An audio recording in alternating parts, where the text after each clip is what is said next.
Today, my guest is Martha McCown and her therapy dog, Greta. And welcome. Welcome to you and to Greta. Thank you for having us. So I want to learn more about therapy dogs. And I want to know what the difference is between a therapy dog and a service dog. Well, that's a great place to start. First of all, therapy dogs are they're our pets. Greta is my pet. Greta is just the temperament. She has a nice temperament, and she serves lots of people. We go and she makes many people happy. Not one in particular. She makes me specifically happy also, but her job as a therapy dog is to help and make people happy lots. A service dog has a specific role and is highly trained. And their specific role is to help that one person that they're with, that they're assigned to. Oh, I see. So they, they might be trained to help someone who's in a wheelchair and can't get around. They might help them open doors and things like that, or a blind person who needs a seeing eye dog. Greta, lie down. So they're specifically trained and very highly trained, whereas Greta's been through an obedience class, and her temperament is wonderful, and she has passed a test, but it is not nearly as strenuous as a certified. I see, yeah, because dog. I was calling almost every dog service dogs. Right. But there is a big difference. There is a very big difference, and an issue is that, Greta has on a red vest that can look like a service dog, and she's not a service dog, and I cannot take her just anywhere. And a service dog, because they're with that person and they're helping that person through day-to-day activities and things, they can take them into stores, they can take them on buses, on trains, they can take them on, planes and things like that. Greta is not able to go. Therapy dogs are not able to just go anywhere they want to. They can go anywhere that other dogs are able to go. But they can't just go in anywhere. I can't take her into a grocery store and things like that. That's a very important distinction. Yeah, it is. It's a very important distinction, and we stress it highly with our teams to make sure they understand. When did you get your first dog?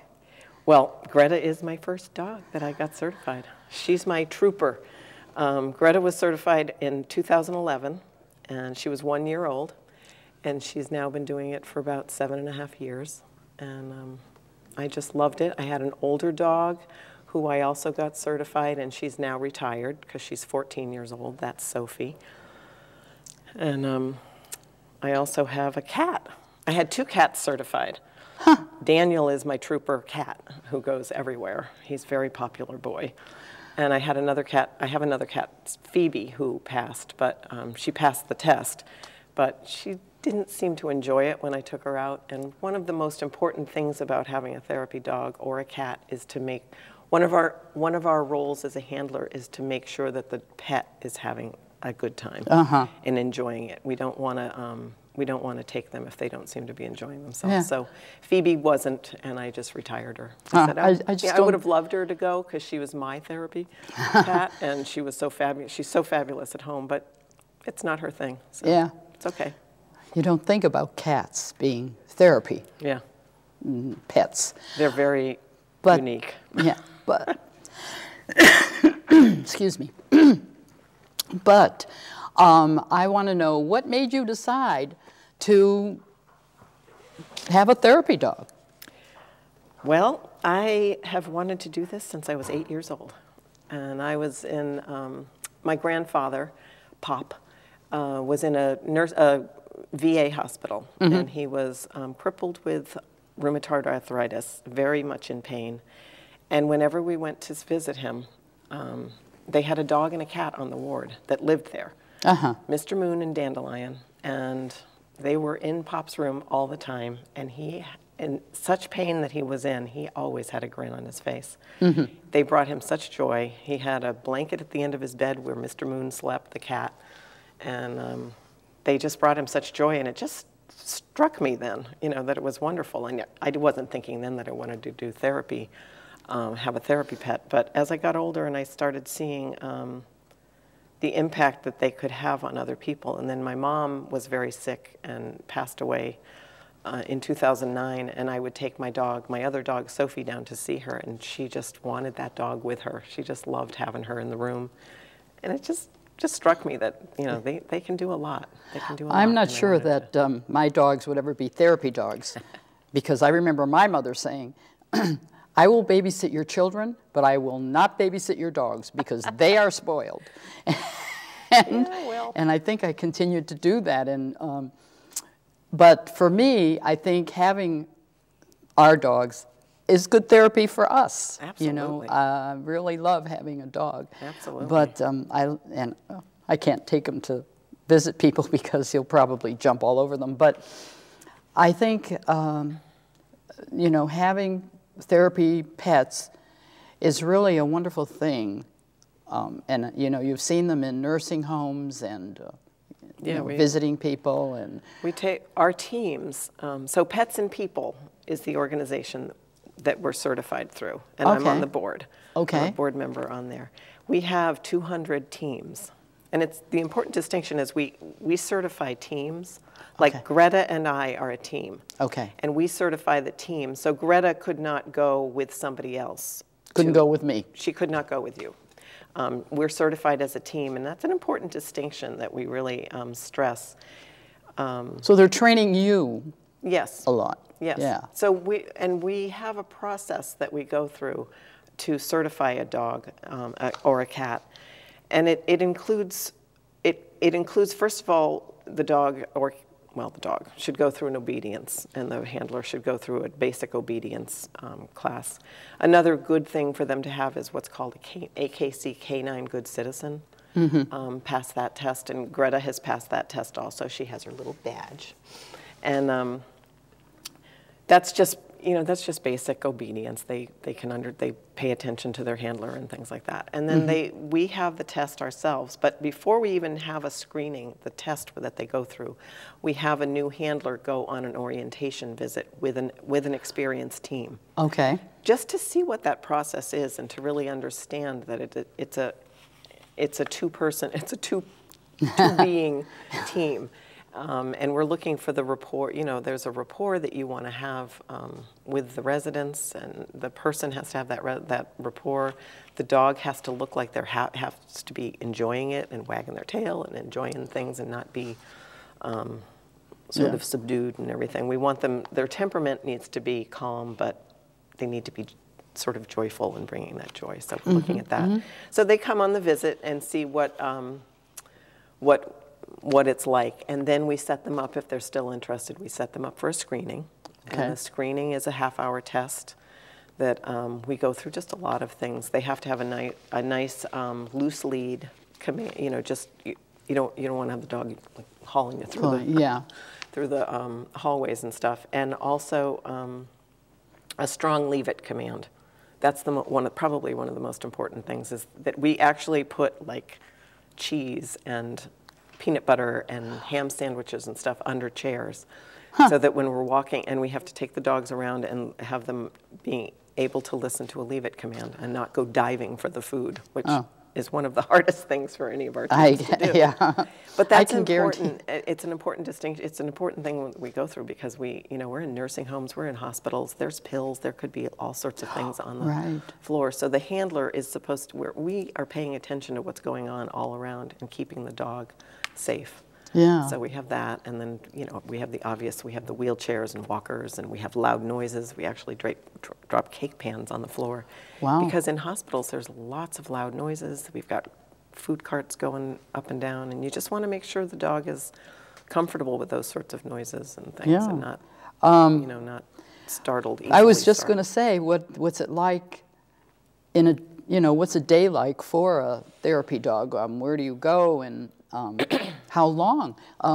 Like, hours or an hour or what? It really depends on the team.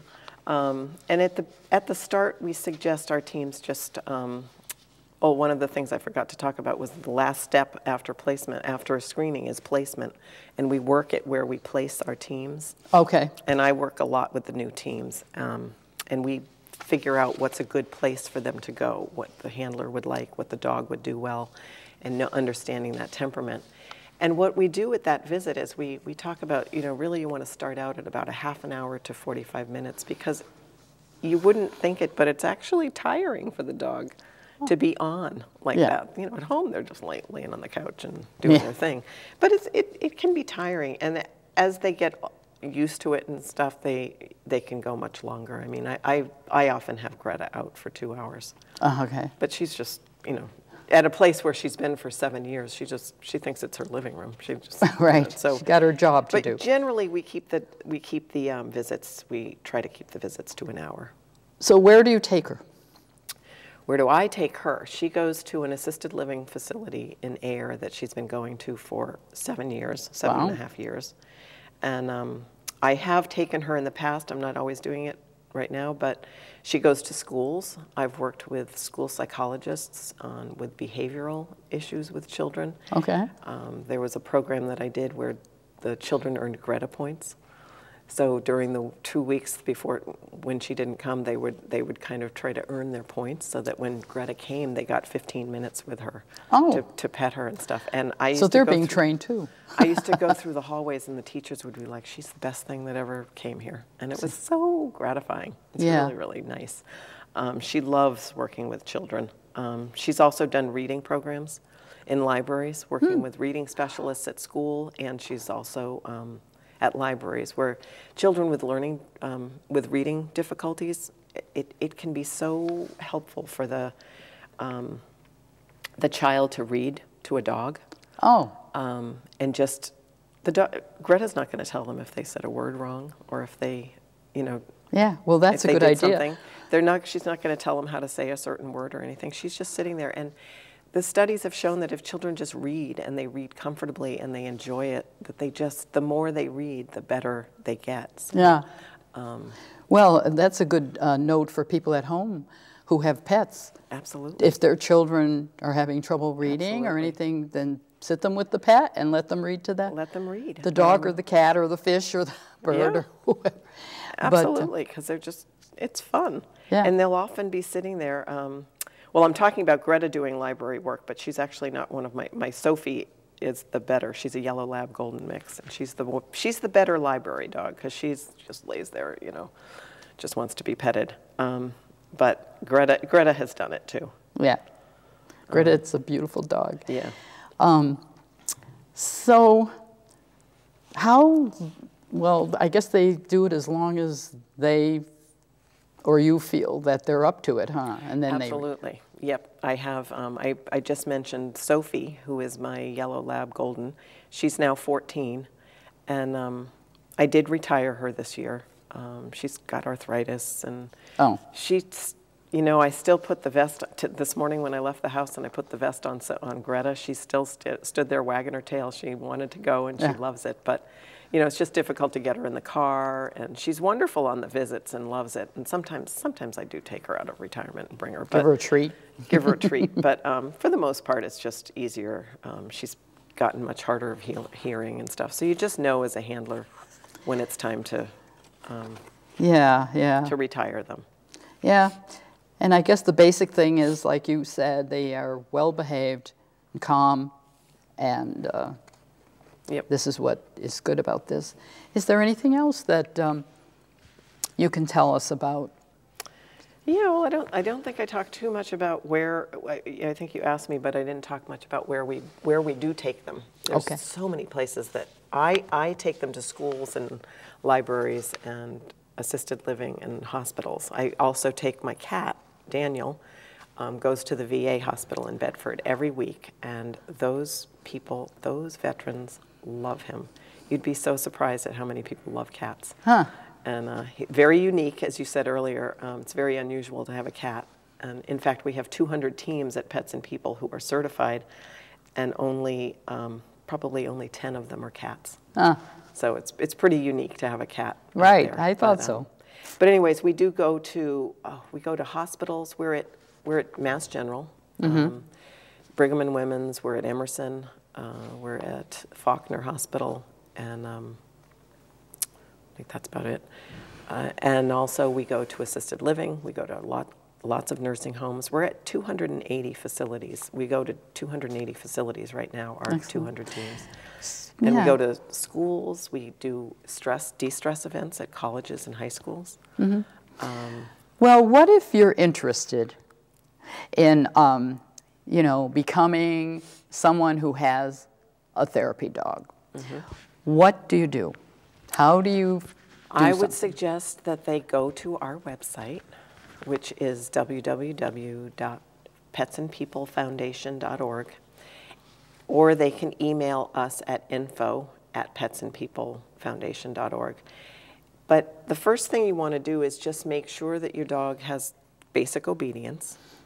And we do not certify teams unless they're 2 years old at this point. Greta was certified when she was 1, but we as a board have decided that it's just better to wait until they're about 2. The temperament is much calmer for most dogs. Some dogs are able to be tested, but we're finding we're doing too many tests and they're not passing, so we've decided that 2 years old is really a good time to wait till. And then but what if you don't have a dog and you're interested? What do you do then? And you're interested in getting a dog? You're interested in doing the therapy work with a dog. You don't have a dog, so is there a special place to get a dog, or can you get any dog, or what? Well, I think these are our pets, so there's not you can't. Although you know what, there is one team that we have who takes. There are other options. There's one team who he takes a cat out of a shelter. Cats out of a shelter, and one cat, because he has to get certified with it, and the cat wasn't adopted, and he was taking the cat, and then I think the cat got adopted, and he still took the cat. After the family adopted him. So there are ways to do this. Yeah, maybe there's someone that you can be with who knows about therapy dogs and dogs' temperaments. Right. If you're intending to get a dog, and especially a year-old dog, say. And maybe they could go with you and say. Absolutely. We're happy to help people think about, when they're adopting. We have dogs that are, Greta is a rescue. All my pets are rescues, but we have big dogs, little dogs. We have rescues. We have purebred dogs. The one thing they have in common, they can all be very different. They've all got different personalities, but the one thing they have is that temperament. And the love of being with people and wanting to go up to people. So there's no one formula. And again, it's also the rapport between the handler and the dog. I would say that many of our people who do not pass the test, it's often that the pet does not look like they're enjoying it. Oh, okay. So we're looking really a lot at that. We're looking a lot at that because we have a role that we want to make sure that we're fulfilling, and that's bringing joy to both people and the pets. Well, our dog, Billy Bob, loves people, but he's a puppy and he loves people. Wouldn't be able to use him for a therapy dog. We just have to keep him at home to be a therapy dog. Well, we have a joke in my family because Greta, I get this question all the time, and a lot of pet therapy teams get this question. Is she a real dog? Because when they go into these facilities, and what she's doing right now, she's very relaxed. And stuff. At home, she's crazy. Oh, okay. She jumps. She doesn't jump all over the place, but she jumps. She runs. She loves to just lay in the dirt. She digs in my garden. She's a dog. She's a real dog. And the joke at my house is my sister said to me, when I come over, would you put that vest on her to see if to calm her down? It doesn't matter. When she's at home, she's. I can be me when I'm home. When she's home, she's a real dog. I have to be She just knows whether she's got the vest on or not. She knows when she's in another facility that she's just calmer. So I didn't teach her that. She just knows that. I don't know. So. Well, she's a sweetheart, and I think dogs are wonderful pets to have, and cats. We have, you know, had cats and everything. But anyway, I'm so glad that you both could come today. Thank you. And we could learn so much about. I'm glad we came too, and people could learn. And I learned something about service and therapy that, I mean, again, I guess I automatically say service. Right. And now I know I'm not going to do that anymore. I'll ask the question. Right. Therapy or service? Right. But, and the other distinction is a therapy dog, you can pet them. Oh, yeah. But you still want to, as a therapy dog, you still want to make sure, you know, they can go up and be petted and stuff, but we still want to make sure before they go up to anybody is to make sure that they're okay, that they like pets. You know. I can see that it says, ask to pet me. I'm friendly. Yeah. But it's a good idea to ask anyway, and not to, for any dog, don't go and at the especially dog. children in the schools and stuff, we definitely teach them, you always want to make sure you ask to pet an animal. Exactly. You know, we want to make sure that, you know, Greta is so calm when she's in the school and stuff, but you want to definitely make sure that everybody asks before. Right. Ask before they pet the dog, and I want to ask before she goes wandering right up to anybody, because she's happy to see anybody. Sure, because some kids are afraid too. Some kids and some adults, some staff and stuff. So. Well, good luck on all that you do, and thank you for doing the therapy dog service. I mean, it's like very, very important, and it's good that you can bring Greta around and let her be there for people who need a little bit of a hug or a smile from one of those cute faces. Well, one of the things I remember, there's a couple of things I remember and that stay in my mind about bringing her, and one of them is one of the children in the school with some behavioral issues, and he said when she came in, Greta turns my day around. See? Which is it just stays with me. Well, that sort of thing. She'll be turning a lot of days around. And thank you again, thank Martha. You very much. I really enjoyed it. It was nice to be here. It was nice to have Greta, too. And Greta had a nice nap. Good. Thank you.